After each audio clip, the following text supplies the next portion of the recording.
The compound stood at the edge of the village where the red earth met the forest's dark embrace. Mama Ezin's home was built from sun-baked clay and timber, its walls the color of dried blood when the light fell at certain angles. The roof, layered palm fronds gone black with age, sloped like shoulders hunched against judgment. The yard was swept clean each dawn. No leaves lingered. No children's toys scattered across the dirt.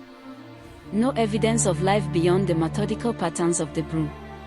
Inside, silence had texture. It pressed against the walls, settled in corners, made breathing feel like trespass. The cooking area dominated one side, blackened pots nested inside each other, a clay hearth scorched from years of fire, wooden spoons once smooth as bone. Against the opposite wall, 6 sleeping mats lay rolled and waiting, arranged by age, by hierarchy, by the architecture of control.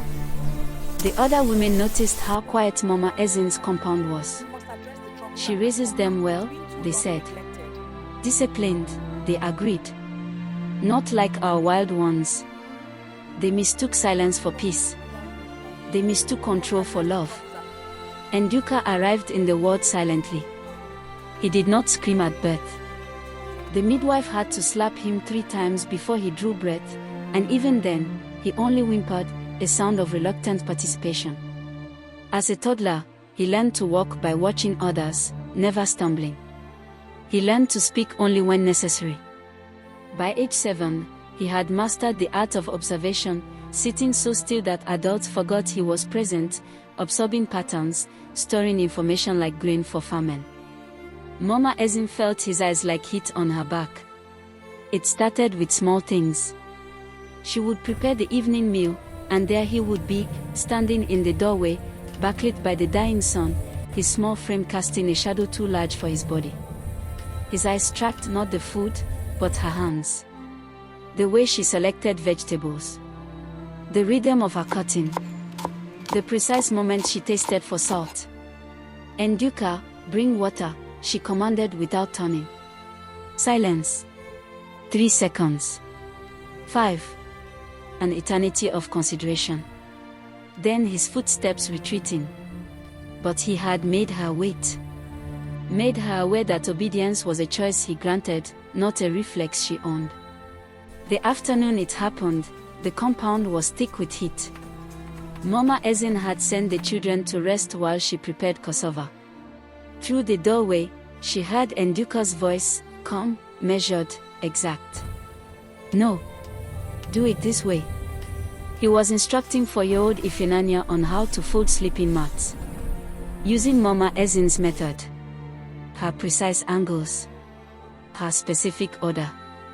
Mama Ezin's hand stopped moving. Since when did Nduka become this stubborn?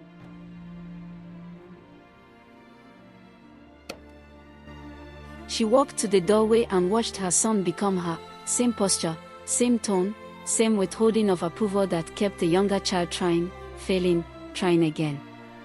He is learning to be me. He will replace me. He already sees how it's done. That night, she could not sleep. She listened to his breathing, too even, too controlled. She knew he was awake. Knew he was listening to her listening to him. The thought arrived complete, this child is becoming what I cannot control. 3 days later, Nduka's sleeping mat was gone. The remaining children stared at the empty space.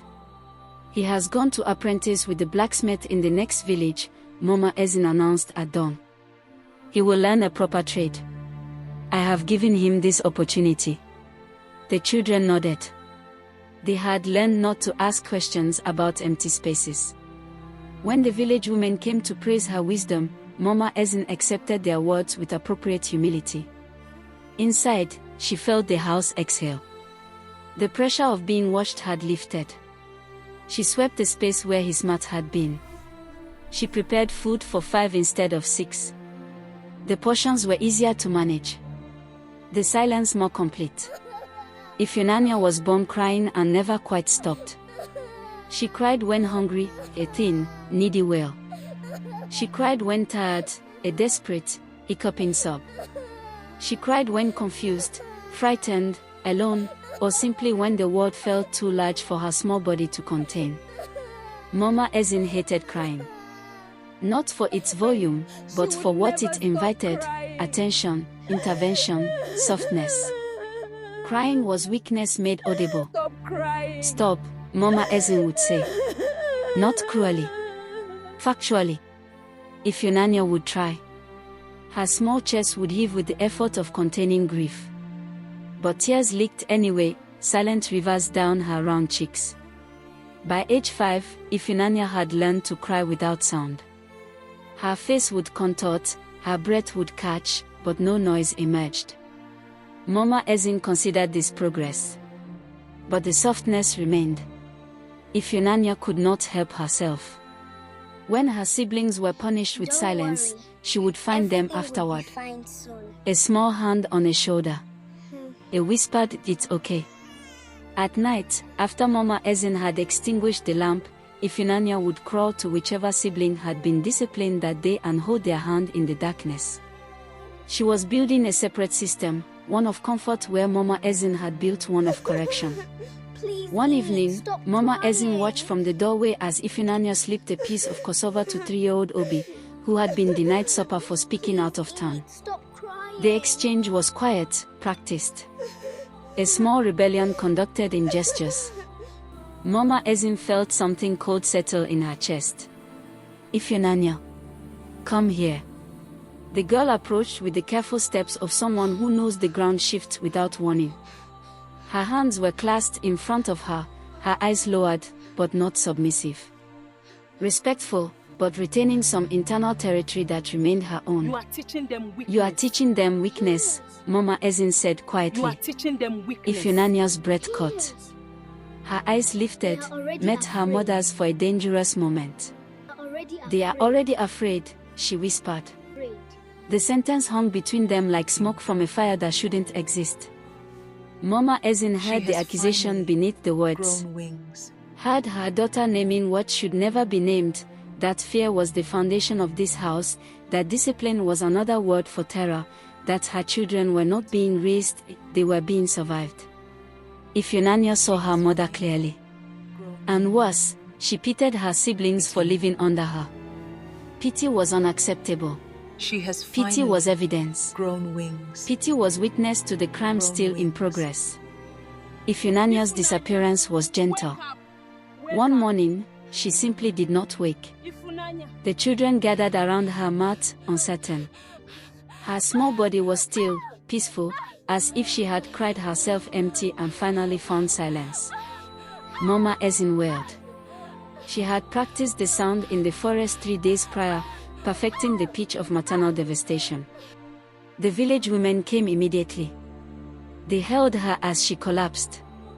They prepared the small body for burial. They praised Ifunanya's sweetness, her gentle spirit. "She was too soft for this world," one elder woman said, meaning it as comfort. Mama Ezin agreed.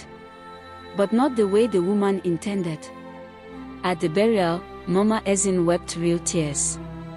Not for her daughter, but for the convincing performance she was delivering.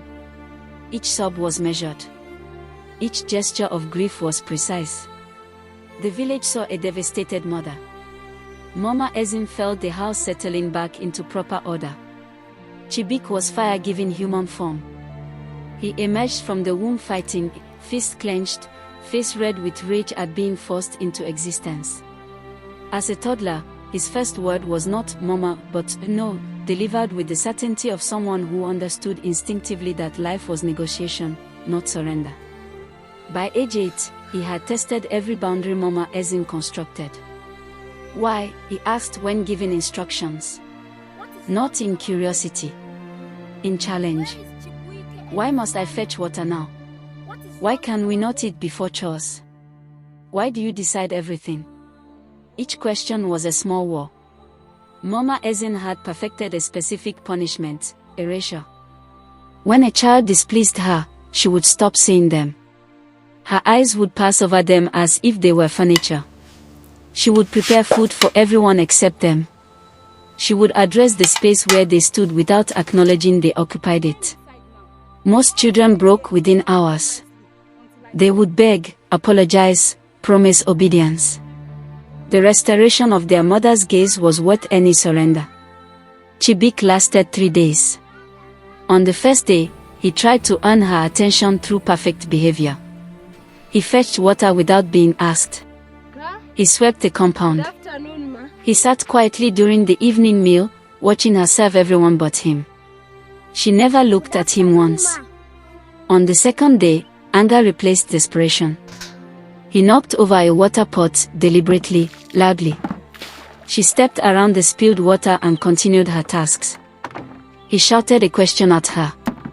She answered one of his siblings as if he hadn't spoken. He was learning that his existence required her confirmation. Without her acknowledgement, he was becoming invisible even to himself. On the third day, he broke. He stood in front of her, shaking, tears streaming down his face. "Please," he whispered. "I'm sorry. Please see me." Please forgive me. Mama Ezen looked at him. Her expression was neutral, factual. "Oh," she said mildly. "Chibik, I didn't notice you there." And in that moment, he understood, she had seen him all along. The erasure was deliberate. She had the power to unmake him at will.